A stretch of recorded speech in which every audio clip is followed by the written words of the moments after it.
Hi guys, welcome to my chicken woodland.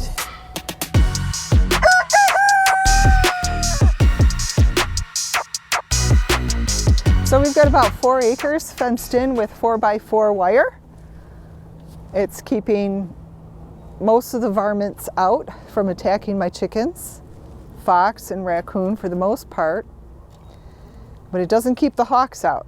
So we'll still have a hawk attack now and then, but that's what Odin's for. But you see he's hanging out in the goat house right now. But the hawk doesn't come around when he sees that big old polar bear out here.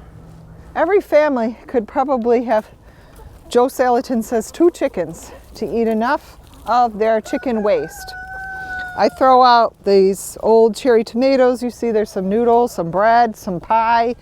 There's some tofu, asparagus tips, potato peelings. So this is chicken scratch. This has sunflower seeds, oat seeds, cracked corn. This is all non-GMO.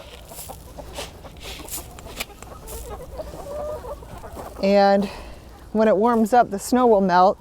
And what we're standing on is piles and piles of leaves from the Armada DPW. Hey, get out of there. You get.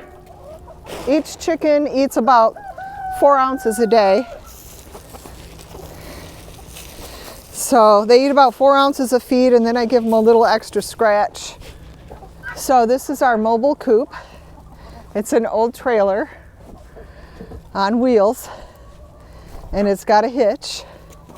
And so in the summer, we move it every single day to a new spot, because in the summer, all of the poop goes to the ground at night when the chickens are all roosting.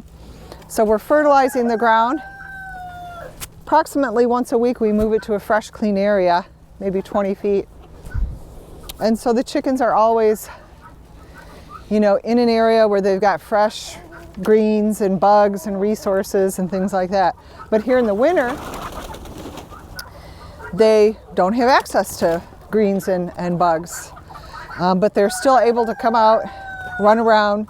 They're on a lot of compost and mulch here that they are able to scratch up with their feet and get to any kind of little bits of food or anything that they can find underneath the leaves and wood chips. But I don't move it in the winter, because what we're doing now is we're deep bedding.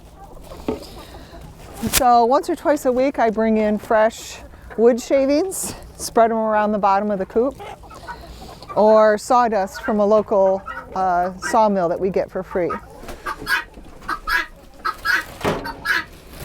The floor in the summer is wire, as you can see, like that 1x2 inch wire, so it allows the poop to go through during the summer.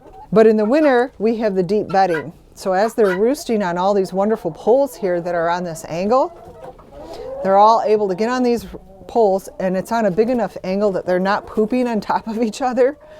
So the poop is still going down, but we're layering wood chips and sawdust, and it's getting mixed in. I have 4 roosters. So it's getting mixed in with the poop, and this is going to be wonderful, wonderful fertilizer. We'll just shovel all this stuff up in the spring and either put it in the compost pile or actually sprinkle it right on the garden. So it'll be pretty heavy nitrogen, probably about 50-50 seed-on ratio. Of course, you want your nitrogen a lot lower because it's hot. So we're going to be really careful when we do spread it on the tomato and potato patch. And then you see I don't have any heat in here, and some of the windows are actually open. Even as cold as it is, they still need proper air circulation. You should never have heat in your coop. The chickens generate so much heat in here at night. And the 2 guineas, you can hear the 2 guineas. And that's Fluffy Face. And this girl right here is my oldest girl. That's Crackles. These nesting boxes, the chickens go in, they lay their egg, and it rolls out into this clean area, and you can see that the chicken eggs are mostly clean. So I'm going to leave this door open so I have even more airflow. So chickens need fresh air, just like any bird out in the wild. They don't want to be cooped up in a hot coop. So at night they're in here all snuggled together with their undercoat and their down, huddled together. They're all breathing. They're generating a lot of heat and a lot of moisture.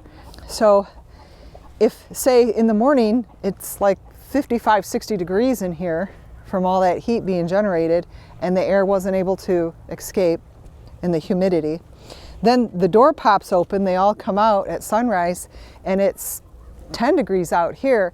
That is a really unhealthy situation for chickens. They shouldn't go from hot to cold, or warm to cold. That's a stressor for chickens. So if you are wondering why your chickens aren't laying any eggs in the winter, it could be, well, because there's not a whole lot of sunlight. But B, they may be too stressed. You might want to change how you've got them locked up at night, that you've got proper airflow, that you don't have it steamy and hot in there at night, and for them to transition when they come outside, because that is too much stress for them. Also, they're omnivores, so they're not getting a whole lot of fresh protein like worms and bugs and little flies and things like that. My guineas eat all the ticks out of here, so they've got a really good eye for ticks. I don't have any ticks out here in this woodland area anymore because of those guineas.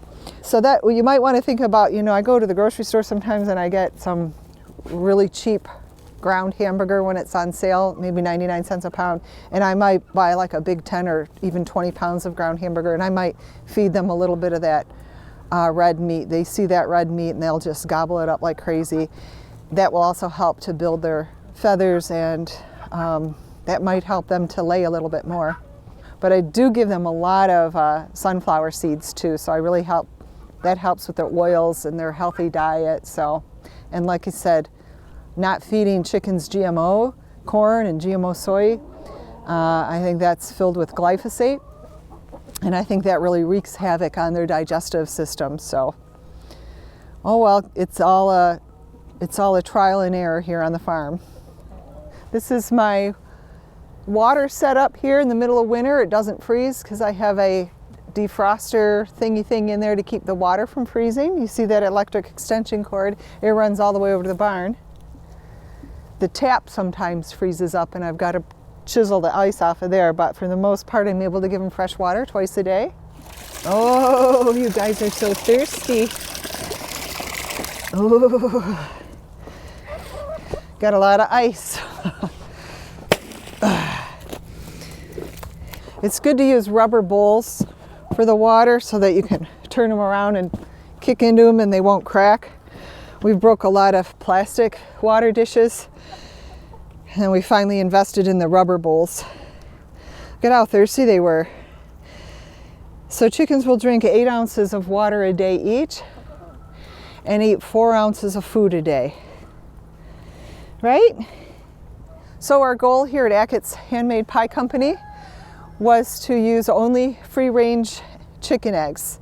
Eggs from chickens that are humanely raised, out on pasture, out in the fresh air and sunlight every day, being able to scratch and forage and do all the things that chickens do naturally. We do not like to support the factory farming industry where they're cooping up chickens all day. We are really working hard to move away from that totally. We need about 900 chickens to lay us the amount of eggs that Achatz Pie uses in 1 year. So if you want to join that co-op, raise some chickens properly like I've showed you here today, then give me a call. Thanks for watching, everybody. I hope you enjoyed this video. If you did, hit the like button, share it with a friend, and I'd love to hear your questions or comments, and I'll be sure to answer them below.